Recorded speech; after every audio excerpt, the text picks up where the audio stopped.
Agreement है वो सिर्फ ये नहीं है कि ये होगा तो ये हो जाएगा, वो हो गया, वो फाइनल है। वो 2.3 बिलियन डॉलर्स आपको मिलने जा रहे हैं। वो तो ट्रांजैक्शन में इतना टाइम लग जाता है from one country to another country state bank, तो वो तो हो गए हैं। और उसका फौरी इफेक्ट हमने देखा कि डॉलर की कीमत जो है उसके अंदर 4 से 6 रुपए फ्लक्चुएशन है थोड़ी सी, लेकिन मिनिमम 4 रुपए तो कम हुए ही। जय हिंद दोस्तों, मैं महेंद्र शर्मा स्वागत करता हूं वन वर्ल्ड हिंदी में आपका। उम्मीद करता हूं आप खुश और स्वस्थ हैं। दोस्तों आइए दिखाते हैं पाक मीडिया की कुछ लेटेस्ट डिबेट, जिसमें कैसे पाकिस्तानियों ने उछल कूद मचानी शुरू कर दी है जब से आईएमएफ ने पॉजिटिव साइन दिया है। तो कहीं ना कहीं आज पाकिस्तान में आईएमएफ और अब आने वाले समय में चाइना और सऊदी अरब से भी लोन आ जाएगा, जबकि इस लोन का जो सीधा सीधा असर है वो पाकिस्तान की आवाम पे डाला जाएगा। और इस चीज में पाकिस्तान में पेट्रोल डीजल और साथ ही साथ जो खाने पीने की वस्तुएं हैं उनके रेट बहुत ज्यादा हाई किए जाएंगे, क्योंकि अब पाकिस्तान में डिफॉल्ट का जो खतरा था वो कहीं ना कहीं काफी हद तक टल चुका है, क्योंकि आईएमएफ के बाद चाइना और जो सऊदी अरब से भी लोन इनको आ जाएंगे। तो आज पाकिस्तानी मीडिया ने खुशी जाहिर करके अपना उछल कूद मचाना शुरू कर दिया है। तो दोस्तों देखिए डिबेट और कमेंट में अपनी प्रतिक्रिया जरूर दें। लास्ट में आपसे रिक्वेस्ट करूंगा, चैनल पर नए हैं तो चैनल को सबसे पहले सब्सक्राइब करें, लाइक शेयर कमेंट जरूर करें। दोस्तों जय हिंद, वंदे मातरम, भारत माता की जय। दोस्तों अंदर 4 से 6 रुपए फ्लक्चुएशन है थोड़ी सी, लेकिन मिनिमम 4 रुपए तो कम हुए ही हुए हैं। और इसी तरीके से जो मंडी आलमी है, उस आलमी मंडी में जो तेल की कीमतें कम हो रही हैं, हमें उसके बारे में बताया जा रहा है कि जी उसको या तो लेवी में एडजस्ट कर लेंगे। आम आदमी को पेट्रोल की कीमत में कोई रिलीफ मिलने नहीं जा रहा, लेकिन जो एडिशनल बर्डन पड़ना था इन टर्म ऑफ लेवी और एक्साइज टैक्स, उसको शायद ये जो तेल की कीमतें कम होगी उसके अंदर एडजस्ट करते रहेंगे और ये कीमत काफ़ी अरसे तक इसी तरह से कायम रहेगी, इसमें कमी नहीं आएगी। अगर ऐसा भी हो अगर, तो ये मैं समझता हूँ एक तरह का रिलीफ है। मगर जो हर रोज़ हम नया वादा करते जा रहे हैं कौम के साथ, हम ये कर देंगे, हम ये कर देंगे, अब मेरे ख्याल से अब टाइम आ गया है कि इसको डिलीवर करना चाहिए, क्योंकि आवाम की जो पेशेंस है वो अब जवाब देती जा रही है। वो सिर्फ वादों के ऊपर जीने के लिए तैयार नहीं, क्योंकि वादे तो उनके साथ पिछले 4 साल में भी बहुत हुए थे। ये दावा किया जा रहा है कि जनाब पिछला जो है वो तो दूध की नहरें उसमें बह गई थी, लेकिन आम आदमी की चीखें और उसकी सिसकियाँ उस वक्त भी उतनी ही रफ्तार से जारी थी जितनी आज हैं। तो वो रिलीफ कहाँ था वो हमें समझ में नहीं आया। और दूसरी तरफ हम चलते हैं कि अगर हमारी जो ऑयल की सूरत हाल है, पेट्रोलियम गुड्स की, हमें उसके लिए 2-3-4 इकदाम करने की ज़रूरत है। जो साबका हुकूमत ने दावा किया था कि हमें रूस जो है वो सस्ती कीमत पर तेल देने के लिए तैयार है। हमने रब्ता किया जो जनरल मैनेजर हैं पीएसओ के, उन्होंने हमें बहुत इंटरेस्टिंग बातें बताई और मैं आपके साथ शेयर करना चाहता हूँ। एक तो उन्होंने ये कहा कि हमारी जो तीनों रिफाइनरी हैं, जो पिंडी वाली रिफाइनरी है वो तो सिर्फ पाकिस्तान के अंदर जो तेल निकलता है उसको रिफाइन करने के लिए है, लेकिन जो बाकी हमारी 2 बड़ी रिफाइनरीज हैं वो अरेबियन ऑयल ओरिएंटेड हैं। लिहाजा अगर हमने रशिया के तेल को रिफाइन करना है तो हमें ईरानियन तेल उसके अंदर मिक्स करना पड़ेगा और यूं उसकी कास्ट बढ़ जाएगी और मैक्सिमम 5 से 10 रुपए पर लीटर इफेक्ट आ सकता है। लेकिन अगर आपने उसके लिए रिफाइनरी नहीं लगानी है तो वो तो 11 से 12 अरब रुपए में लगती है, जो पैसे आपके पास नहीं है। इसलिए वो जो वायबिलिटी उस तेल की समझी जा रही थी, जिस तरह इमरान खान साहब ये तासुर दे रहे थे कि 30 to 40% सस्ता मिल जाएगा, उसका तो पोल खोल दिया है एक रेलेवेंट आदमी ने, जो जीएम है, जो मुतलका यानी शोबा जो है उसमें एक्सपर्ट माने जाते हैं। असल बात यह है कि ये सारी वो कॉम्प्लिकेशंस हैं जो हम बयान कर सकते हैं यहाँ पर, या हुकूमत उसको एक्सप्लेन कर सकती है, लेकिन आम आदमी जो ग्राउंड पे पेट्रोल पंप पे पेट्रोल लेने जाता है वो ये सब कुछ मानने के लिए और सुनने के लिए तैयार नहीं है। अच्छा इफ्तिखार साहब, ये जो अब इन्होंने जो अपना एक एनालिसिस दिया है, लेकिन इसका अगर दूसरी साइड पे देखें कि ठीक है ये गवर्नमेंट मुश्किल में आई है, प्रॉब्लम्स हैं, हर चीज है, लेकिन द क्वेश्चन इज कि अभी भी वो बैतबाजी है कि वो जी पिछले छोड़ के चले गए, बेड़ा घर कर गए। ये क्या ये लोगों को अपील कर रहे हैं या अपने काम पे ध्यान नहीं दे रहे हैं? आप चाहते हैं कि ये लोगों को ना बताएं कि पिछला जो मुआहदा है आईएमएफ से वो क्या है, क्योंकि वो हर रोज़ इनको बुरा कहते हैं, हर रोज़ इनके ऊपर तनकीद करते हैं और हर रोज़ इनका मजाक उड़ाते हैं, इनके भद उड़ाते हैं, इनकी नाहली की बात करते हैं। वो कहते हैं ये साजिश के ज़रिए आए हैं, उन्होंने साजिश के ज़रिए हमें बाहर फेंका है। तो क्या इनका ये हक नहीं है बताने के लिए कि जो आज महंगाई है इसकी बुनियाद कौन रख के गया? और ये बात तो अगर आपको याद हो पीजे मीर साहब, ये बात तो हमारी इस टेबल पे ही हो चुकी है और ये जावेद ने की थी। और जावेद का बड़ा प्यारा फिक्र है जो इस वक्त पूरे पाकिस्तान में गूंज रहा है कि ये तो बॉबी ट्रैप बिछा के गए थे और इनको इल्म था ये क्या कर रहे हैं।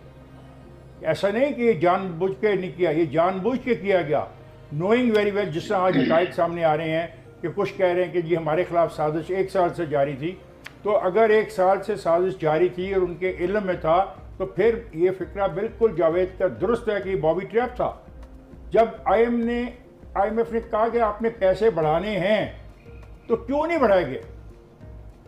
ये तासर देने के लिए कि हम अवाम के साथ हैं, और ये जानते हुए कि जब तब्दीली आएगी तो लोग कहेंगे कि इतना ज़्यादा पैसा क्यों बढ़ाया जा रहा है पेट्रोल का और तेल का। तो इसलिए तनकीद होती है और ये होनी चाहिए, सच आना चाहिए। रूसी पेट्रोल का सच मैंने एक दफ़ा एक लफ्ज़ में यहाँ कहा था कि वो उसको यहाँ पे रिफाइन नहीं किया जा सकता। शुक्रिया बुखारी साहब का, आज उन्होंने इंतहाई इम्पॉर्टेंट एक चीज़ और कौम के सामने रख दी। और बड़े मज़े की बात है कि मैं हैरान हूँ कि अगर पाकिस्तान को $2.3 अरब का कर्जा दे रहा है, वो 1% पे है। जो कर्जे इन्होंने लिए, जो 4% पे लिए, उन 4% के कर्जों पे तो नाच गाना होता था, और इस 1% जो पर कर्जा मिला है उसके बारे में कहा जा रहा है कि जी इस कर्जे से तो अगली नस्लों को गिरवी रख दिया गया। तो बुखारी साहब ऐसे पॉलिटिक्स नहीं होगी, पॉलिटिक्स सच्चाई पे होगी, जिसका सच है लेट द पीपल जज। और बुखारी साहब सही कह रहे हैं, लोगों को मुश्किलात हैं, लोगों को ना उनकी उस थ्योरी से कोई तल्लक है, ना इनकी थ्योरी से कोई तल्लक है। Well said. लोगों को दोनों की थ्योरी से कोई तल्लक नहीं है। उन्हें रिलीफ चाहिए, उन्हें रिलीफ चाहिए, लोगों के मसाइल का हल होना चाहिए। अब ये आप जो बात कह रहे थे और हम जो बात सुन रहे हैं कि पेट्रोल की कीमतें कम हो रही हैं, इसको ट्रांसफ़र करना चाहिए, लोगों तक जाना चाहिए। और अगर ये नहीं पहुंचा पाते तो कोई नाअहली तो है। अब देखिए मिफ्ता कुछ कहता है, वो एक और है इनकी खातून, वो क्या नाम है जी उनका, गौश बख्श बादशाह कुछ कहती हैं, प्राइम मिनिस्टर कुछ कहता है। शौकत तरीन ने तो कमाल कर दिया, वो भूल ही गया कि IMF उसके दौर में हुआ था। उसने 174 पेजेस को पढ़ के गालिबन हर पेज के ऊपर साइन भी किए थे, वो भूल ही गया। तो इनको तो माफ़ कर दे दोनों को, और हमारे बारे में सोचें कि क्या करना चाहिए। हाँ, अगर आपके पास कोई तजवीज़ है तो आप बताइए, उस तजवीज़ को लेके मैं पूरे मुल्क में फिरूंगा, लोगों के पास जाऊंगा, गली और मोहल्लों में जाऊंगा कि लोगों एक रास्ता है बचने का, अब बचने का रास्ता बताइए। ये बात छोड़ दें किसने क्या किया और किसने क्या नहीं किया।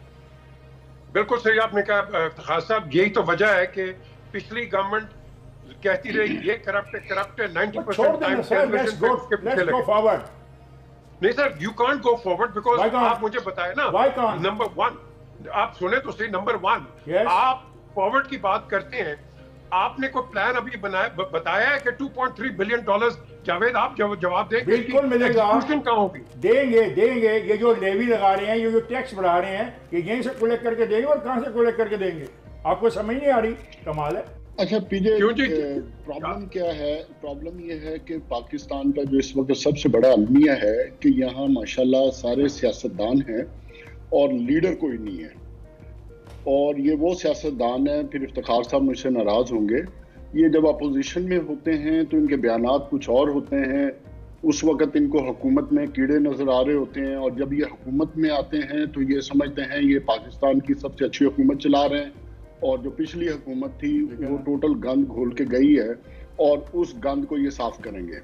आज अगर मैं प्राइम मिनिस्टर की स्पीच देख रहा था तो उस स्पीच में मैं परेशान हो गया सुन के कि चलो पिछली हुकूमत को आप जो कुछ कह भी रहे हैं तो वो जिस तरह के मुझे फ्यूचरिस्टिक सोच दिखा रहे थे और जो पाकिस्तान के मसाइल गिना रहे थे, उनसे तो मुझे ये लगा कि ये हुकूमत माजी में कभी हुकूमत में नहीं आई थी, ये पहली दफा हुकूमत में आए तो इनको एहसास हुआ कि गरीब आदमी की तबाही हो चुकी है, इंडस्ट्री पाकिस्तान में चल नहीं रही, पाकिस्तान इंटरनेशनली आइसोलेट हो चुका है, इंडस्ट्रियलाइजेशन इस मुल्क में है नहीं।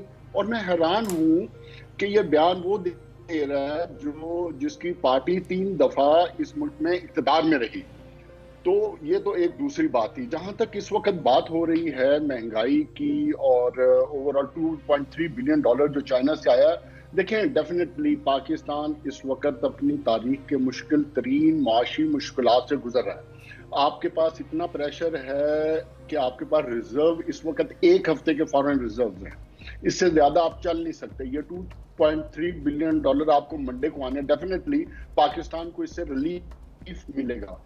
लेकिन अगर आप ये समझें कि आप इससे गरीब आदमी को फायदा पहुंचा सकते हैं, आई एम सॉरी, आने वाले वक्त में, मैं पहले भी जब एक दफा बात की थी तो मेरे से बहुत से लोगों ने इख्तिलाफ किया था, लेकिन वो अब बात साबित होती जा रही है कि पाकिस्तान में जो इस वक्त महंगाई का तूफान है वो 25 से 30% इन्फ्लेशन पे है।